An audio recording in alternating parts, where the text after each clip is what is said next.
soxna si ñoo ngi lay fay maa ngi tudd Ibrahima Ndiaye dëkk quartier Cité Ousmane Ngom di liggéeyee garage. Ibrahima Ndiaye ñu ñëw fekk la tey fi nga xamante ne moom mooy garage ñëw def ci dox nemmeeku ñu gis garage bi nga xamante ne bindoo na ko gis nañ fi ay jafe-jafe lu ci mel ni mbalit mi nga xamante ne bii ñëw romb nañ ko tey lan nga ñu mën a wax jafe-jafe yi nga xamante ne am na ci garage bi. Garage bi moom wax dëgg yàlla bëri na mbalit gars yi bu ñu ñëwee wala ñuy ñëwaat day xaw a yàgg mbalit mi daal bëri na dëgg yàlla bu ñu amoon wax dëgg yàlla ku ñu ci mën a jàppale tamit dina baax waaw wax dëgg yàlla. ki nga xamante ne moom mooy maire Thiès Ouest nag Aliou Sow lan la mën ci mbalit bi. bon man maire Aliou Sow taxul ma miin ko mais xam naa daal man Ibou Ndiaye kontaanuma ci moom mën naa wax nag lu tax kontaanuma ci moom mais xam naa daal kontaanuma ci moom. ci sa gis-gis kan nga xamante ne nii gis nga ni ñu ngi liggéey boo xamante ni wala am na programme yoo xamante ne buñ ko dénkoon tey maire Thiès Ouest garage bi dina am gàggal bi. jërëjëf soxna si ba nga ma ko laajee parce que ku mel na Mbaye Jam yi dégg naa seen programme mais programme la boo xam ne képp ku bëgg lu baax boo leen dégloo xel rek di nga dem parce que waxuñu dara ci seen bopp boo leen dégloo benn par benn lan koy tas di ko toj benn par benn li nga xam ne lépp saa day delluwaat sa ca askan bi te wax dëgg yàlla man de moo tax Mbaye Dia lépp lu muy laaj lépp lu mu bëgg di ko laaj man pare naa pour jàppale ko parce que nit la koo xam ne man xam naa ko démb ñoo bokkoon école te it monument la parce que boo gisee man la monument la man xam naa fu mu jaar ba yegg si fu mu yegg si tey parce que yombul yow nga judd fekk say waajur comme ni ñu koy waxee Sénégal néew doole yow nga gëm sa bopp gëm ne jàng mën ngaa jàng ba réussir yàlla dimbali ko mu gëm boppam di jàng ba réussir comme kooku bépp xale war naa roy ci moom parce que monument la wax dëgg yàlla. lan nga dégg sa ñoon ñi nga xamante ni ñeen a ngi liggéeyandoo ci garage yi Thiès. man daal waa garage yëpp maa ngi leen di ñaan ñëpp nañu ñëw jàppale Mbaye Dia doomu Thiès la doomu Cité Ousmane Ngom la te programme am lépp mooy gox bi te gox bi fii ni ñuy wax muy Cité Ousmane Ngom mook garage bi ñoo takkaloo loo wax ci quartier bi rek day dugg fii comme may ñaan yàlla waa garage bi yëpp muy mécanicien di chauffeur nañ ñëpp dimbali yàlla ñoo jàppale Mbaye Dia waa garage sax xam nañ ko parce que yaayam ñun ñi ba ñuy xale ba léegi fii lay jaay ci garage bi comme moom ñëpp xam nañ ko moo tax man la Mbaye Dia monument la parce que boo juddoo ci yenn circonstances yi gëm sa bopp moo tax man dama bëgg nit ku gëm boppam moo tax wax dëgg yàlla maa ngi ñaan yàlla waa garage bi ne ko ñëpp jàppale. ok ñu ngi leen fay soxna si maa ngi tudd Abdoulaye Sané bon di bokk ci garage bi nekk secrétaire général des commerçants de la gare routière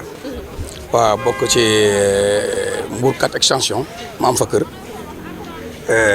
ñu may laaj ci lu jëm ci suñu waa ji Mbaye Dia waaw te témoignage bi li ma xam ci moom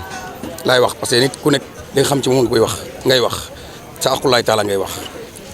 li ma njëkk a attiré ci moom diine ji nekk moom laa njëkk a wax nit ku am diine la ku maandu la ku xeexal waa Mbourkat la parce que bon fan yi ci ginnaaw amoon na fi ay jafe-jafe te lépp Mbourkat ko waral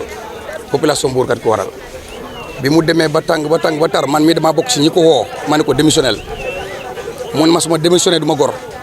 parce que su ma démissionné day mel ni damaa war sama population Mbourkat te Mbourkat dafa yàgg depuis temps goneem papam dafa am tool papam fa la doon bayee am fa tool yàgg fa lool sonn fa lool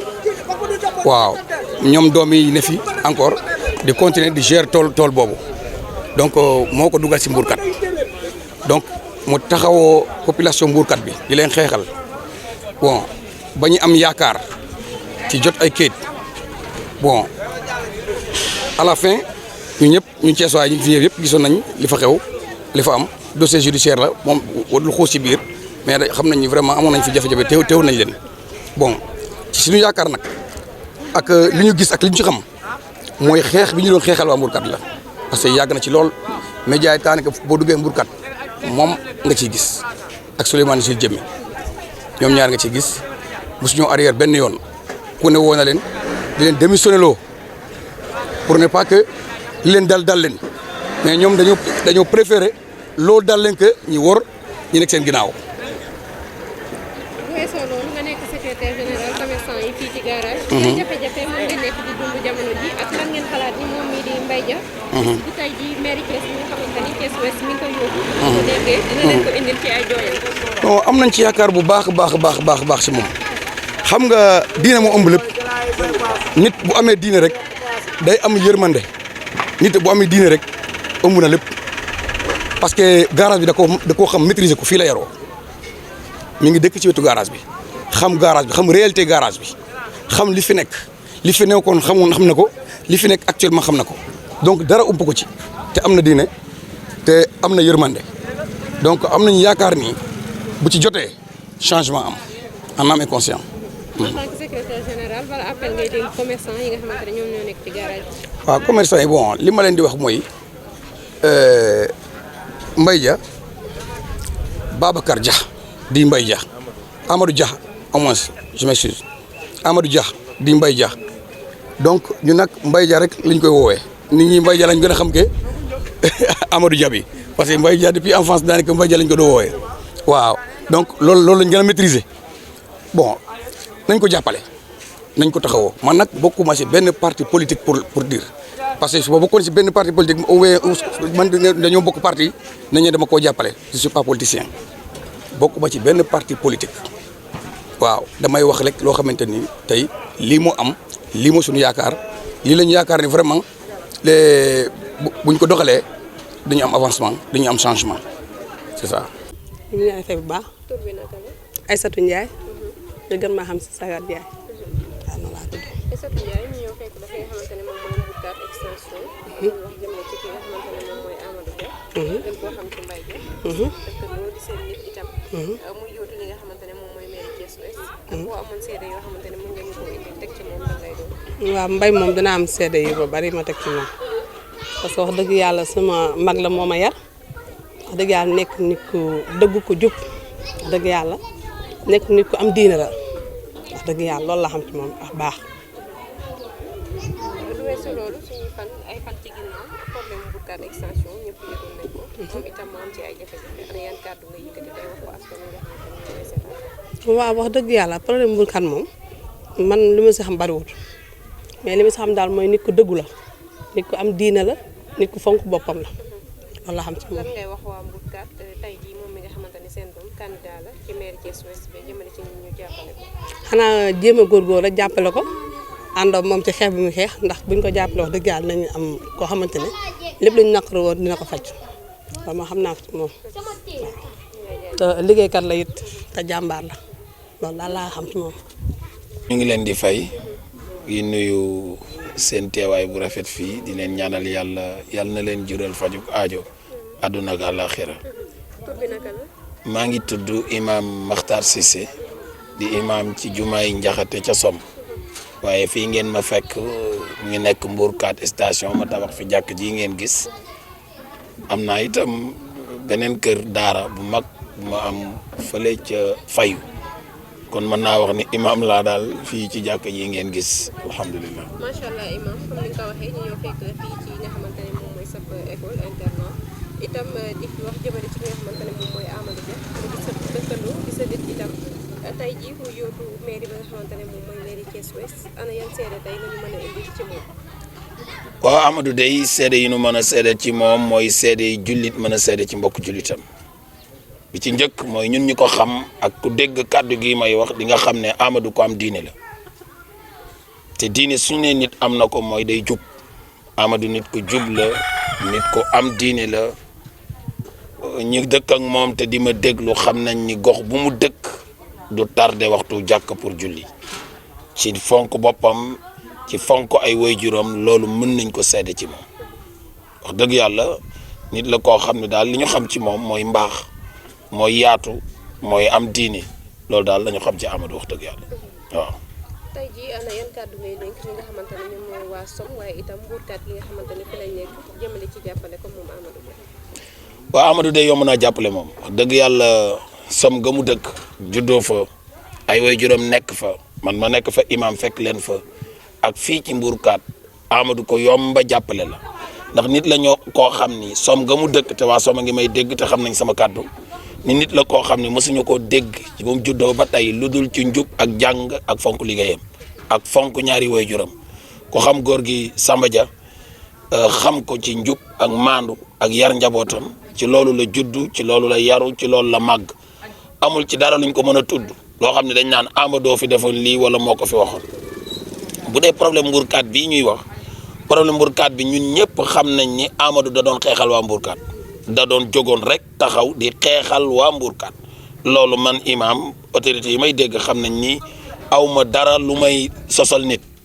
waaye loolu ñoom am na ci ñu ma ko weccenteel ay kàddu te ñu ngi may déglu xeex bu mu doon xeex wax ni lii nii la war a demee ñu téye ko ci lii rek la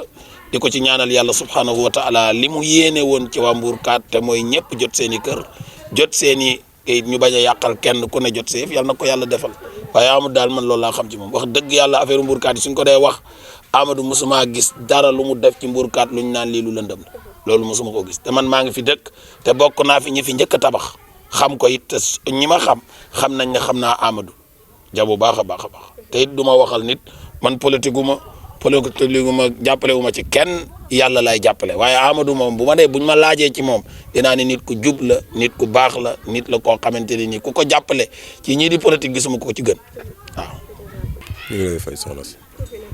Mamadou Thiam Ndoye dëkk Mbourkat extension. Mamadou Thiam Ndoye ñu ñëw fekk la justement fi nga xamante ne moom mooy Mbourkat extension. di dox nag jëmale ci ki nga xamante ne moom mooy Amadou Dia mu nekk seen nit nekk itam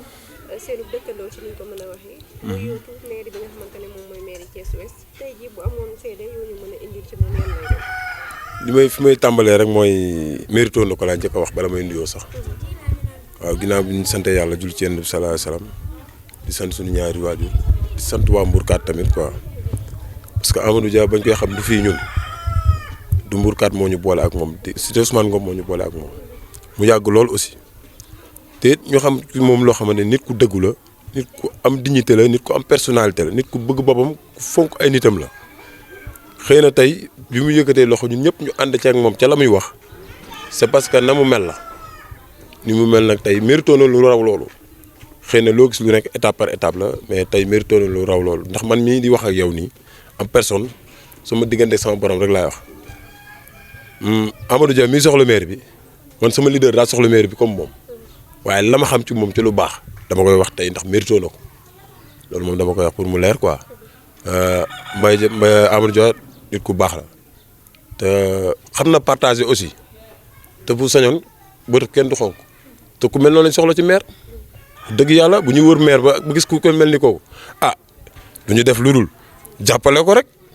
ci la mu bëgg wax dëgg yàlla parce que tamit nitu kese la am na diine wax dëgg yàlla macha allah yàgg na sonn ci mbir mi tolof nag du ñàkk mu dal doomu aadama waaye bu mu tax nit ñi profité ci ba yaakaar ne loolu mën na koo xañ lii déedéet loolu du àdduna Amadou Dia mën na yor lu dul mairie niveau may na ko loolu personnalité may na ko ni muy duggante ak nit ñi may na ko lu raw loolu kon moom loolu du ñu bett ci moom quoi mérito na lu raw loolu sama wax daal du gudd du bëri mooy que ni mérito na lu raw mairie bu Thiès Ouest bii waaw loolu moom dañ ko ci ñaanal yàlla rek suñu borom bi subhanahu wa taala defal ko li nga xam ne moo gën ci moom gën si ñun suñu borom defal ko ci ndam. waaw waa Mbourkat li ma leen di dolli rek mooy waa Mbourkat moo xam ñun dafa am loo xam ne mënuñu ko wax te boolewuñ ci Mbourkat ñun dafa am lu ñuy jooy daaw ba ren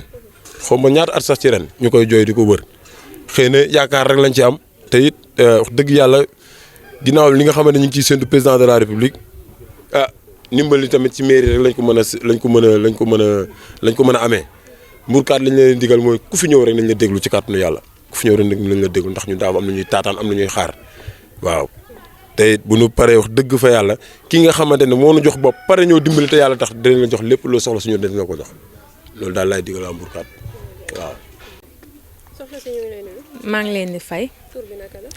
maa ngi tudd Maguette Sow. Maguette Sow. Maguette ñu ñëw tey fi nga xamante ne moom mooy Mbourkat. fekk la fi doon jël ay quelques témoignages ci ki nga xamante ne moom mooy Amadou Dia. mu nekk seen nit nekk koo xamante ne itam candidat la ci mairie Thiès Ouest. boo amoon seede yoo xamante ni mën nga ñu ko indil ci moom lan lay doon tey. asalaamaaleykum ku ne man maa ngi leen di nuyu yéen ñëpp ku ne ci sa tur ak ci sa sant loolu moom dama ciy sawar a tontu parce que tonton Amadou Dia xamewuñu ko fii Cité Ousmane Ngom lañ ko xamee moom moo ñu yar te dafa yàgg xeexal waa Mbourkat du campagne moo jot rek mu dugg fi di wax moom su soxlaa mairie bi dañ ciy xar suñu tànk tubéy ñun ñii di jéeg ji di dëkk Mbour population Mbour 4 parce que ba dara dul dara moo fi nekk di ñu xeexal ba toj bi amee moom moo wax ba ñu dugal ko kaso xañ ko ay mbokkam xañ ko jabaram xañ ko ay doomam mu tabaskee àll loolu lépp ngir waa population Mbour 4 kon ñun dañ koy xeexal jusqu'au bout politique nag mooy loo xamante ni su campagne amee ku ne da ngay daal di jóg ñëw di wax di digaate mais moom waxul digaatewul te politique wul xaalis ñëw fi joxuñu dërëm joxuñu ñu lekk joxuñu ñu naan mais yëg-yëg gi mu am ci ñun ak dëggu gi mu dëggu moo tax ñun dañuy koy jàppale jusqu'au bout lu ñu am jël ñun de waa population Mbour 4 ñu ngi ci ginnaawam ku ko am ku baax am ku jullite waa yàgg nañoo xeexal ba dara dul dara waaw suñu bët su xonkee moom la ñuy gis suñu bët heure bu xonkee toj bi moo fi nekk ak ñun di ñu jàppale wallaahi barki salaati fatiha même nu mu mel ak ñun moom noonu la mel ak waa Cité Ousmane Ngom politiquewul xaalis garul kenn digul kenn dëggu la ko ñëpp xamee fulla ak fayda ak nangoo liggéey ak am jom te lu mu nekk nag da ciy taq ripp jusqu'au bout ñu ngi koy ñaanal ci kàttanu yàlla lii muy xëccu yàlla na ko yàlla teg ci loxoom te muy njiglaayam ci darajey Seydina Mouhamed population Mbour 4 kontaan nañ torop ci moom te ñu ngi ci ginnaawam ci kàttanu yàlla. lan ngay dénk sa moroomu jigéen ñi jëmale ci moom ci jàppale ko. incha allahu rabbin lii daf ñoo bett ndax ku nekk léegi nii la ma sama chéri bee wax ma ni ma da ngeen fii ñëw mais suñ ko teeloon a xam dañuy mobiliser wu ñun ñëpp politiciens yi nag ñu ngi fiy dugg di wax mais ñun ay waxi kese. wala ñoo xam ni campagne lañ leen di gis duñu leen jàppale fii toj bi am na ñoo xamante ni dañoo dem seeni kër di waxtaan ak ñoom benn autorité mais dañ ñoo dàq toroxal ñu kon nag tey duñu soxla mairie bi rek di ñëw fii di wax di digaate dinañu fi dugal ndox ak dinañ fi dugal lii dinañ fi dugal laa jàppalewuñu kenn ku dul koo xamante ni suñu bët su xonkee moom la ñu gis kooku la ñuy jàppale te ñun ñu ngi ci ginnaawam. Amadou ñu ngi lay nuyu. waaw maa ngi leen di fay. tey jii ñëw fi nga xamante ne nii cadre bi yaakaar na wala décor bi bu ñu ko xoolee ñëpp xamee nañ ko mu di Mbour 4 ñu fas yéene fee sekk ak yow waxtaan bu gàtt jëmale ci li nga xamante ni itam moom lañ dëgmal bu ñu ko waxee xel dem ci élection yi ñu dëgmal 23 janvier 2022 muy local yi yow Amadou Dia nga nekk candidat ci maire bi nga xamante ne moom mooy ci mairie Thiès Ouest yan ambition moom moo poussé Amadou Dia pour mu nekk tey candidat ci mairie bi. waaw jërëjëf soxna si maa ngi leen di nuyu di leen sant di rafetlu interview bi. di wax ni Pastef au niveau national dañoo def benn lu bees maanaam dañoo indi ay doxalin yu bees candidat yi ñu tànn du président ba wala bureau national bi moo koy tànn dañoo dem ñu ne commune bu nekk na nga dem nga tànn ki la doy donc pour mu nekk sa candidat à la candidature donc pour mën a représenter Pastef ci élection yu jëm li yàlla def ñun ñu dajale suñu cellules yëpp lu mot ay 17 cellules. ñu waxtaan donc ba def ay jongante yoo xamante ne dafa jaar ci transparence ba ñu tànn ñun wóoluñu nañu yow ñun Pastef commune de Thiès Ouest yow la ñu wóolu donc pour nga porter suñu candidature donc loolu vraiment ñuy renouveler encore suñu remerciement ci patriote yëpp di leen wax ni vraiment incha allahu rabbi lépp lu ñu mën donc pour parti bi mën a triompher au niveau de la commune incha allah dinañ ko def parce que ñu ngi ci fii nag moom bu ñu fi ñëwee moom c'est symbolique donc gis ngeen témoignage yi nga xamante ni population yi def nañ ko ci ñun. wan nañ ni ñun dañoo nekkoon di leen jàppale di leen xeexal léegi nag ñi ngi ci terrain bi li ñuy wax candidat à la candidature la candidature bi c'est pas encore confirmé parce que dañoo nekk suñuy nawle yoo xamante ni ñi ngi ànd ak ñoom mais li ñu bëggoon wax ci dossier Mbour 4 te nga laajte ko léegi mooy dossier Mbour 4 c'est un dossier qui est pendant en justice donc dossier boo xamante ni dossier pendant en justice la mooy dossier boo xam ne kenn atteegu ko donc ñun téye nañu 6 mois def nañu contrôle judiciaire nañu dem leen toog en attendant ñu jugé leen donc tant que attewuñu ñun dañoo jàpp ni dañoo seet wecc parce que loolu la yoon wax ba leneen di ñëw donc ñun sax ñoo gën a yàkkamti pour ñu atte ñu parce que nous sommes des acteurs politiques donc dañoo am ay yéene ci commune bi ñu nekk donc loolu laa bëggoon wax ci question boobu. Très bien. fi nga xamante ne moom mooy maire Thiès Ouest actuellement Alioune Sow moom moo fa nekk maire. nekk itam ci réew mi. nekk itam waaye coalition bi nga xamante ne moom mooy Mbour ak Sow. tey jii li nga xamante ne moom mooy bilan boo ko doon jàngat lan nga ciy gis beneen laaj bi mooy itam moom ci coalition la nekk comme ni ma ko waxee sànq Mbour ak Sow est-ce que Amadou Dia tey jii bi dem ci yooyu la élection xalaat na def alliance wala ci Pastef kese lay àndal. waaw Pastef dafa nekk ci coalition bu mag a mag mooy coalition Yewwi Askan Bi donc suñu président Ousmane Sonko bokk ci PUR bokk ci taxawu Sénégal bokk ci ak yeneen ñoo nawle donc Pastef du moom mooy dem seulement aux élections mais Pastef dafa ànd ak benn coalition ay nawleem donc moo tax ñu ne candidat à la candidature. bon beneen bi mooy Aliou Sow suñu frère xamante nañu baax a baax yàgg nañoo rencontré yi ñu doon def pour régularisation Mbourkat xamante nañu baax a baax dem nañu garage gis ngeen garage condition yi nga xamante ni garage nekk nañ mbalit moo xamante ni yéen gis ngeen ko mbalit moo xam ne dafa bëri foofu ba condition yi transporteurs yi ak clients yi di liggéey sax dafa jafe donc te pourtant budget maire bi am na budget loolu pour lijjanti loolu maanaam tilimu garage bi beneen bi mooy foncier bi bëri na fii aussi ci coow maanaam am na problème foncier au niveau de Thiès donc fii aussi c'est un problème foncier boo xamante ni mi ngi fi c'est un problème latent boo xamante ni bu kenn jàpp ni problème mu réglé gum na donc ñun daal question boobu question foncière moom am na au niveau de Thiès bu baax a baax surtout ay espace vert yoo xamante ni espace vert bu Mbour 3 bii ba léegi c'est un conflit boo xamante ni entre les populations ak kenn koo xam ne dañ ko joxoon mi ngi fi boo demee route de Dakar 2 am na fi même boo ñëwee Mbour 4 aussi également am na fi. ni nga ko waxee ñu teewal leen 6 mois jamono ji dossier bi mënu cee xuus ndax mu ngi seen dossier pendant en justice. tey jii lan nga xamante ne moom nga bëgg a dénk ci ay kàddu ñi nga xamante ne ñoom ñooy askanu Thiès waaye itam waa Mbourkat. waaw dossier bi ñun dañuy respecter yoon parce que justice dañoo am intérêt pour respecter ko président dafa am intérêt pour ñu respecter justice procureur dafa am respect pour ñu respecter juge pour ñu respecter justice parce que justice kenn moom ko su justice suñu justice bopp la. donc ñun dañuy respecté juge moo tax dossier bi duñ si xuus duñ si sori dañuy bàyyi ba ñu àtte ko ba mu leer beneen bi mooy askanu Mbourkat li ñu leen di bëgg a wax mooy ñun bu ñu yàlla dimbalee ba ñu falu maire incha allahu rabbi dinañ def auditu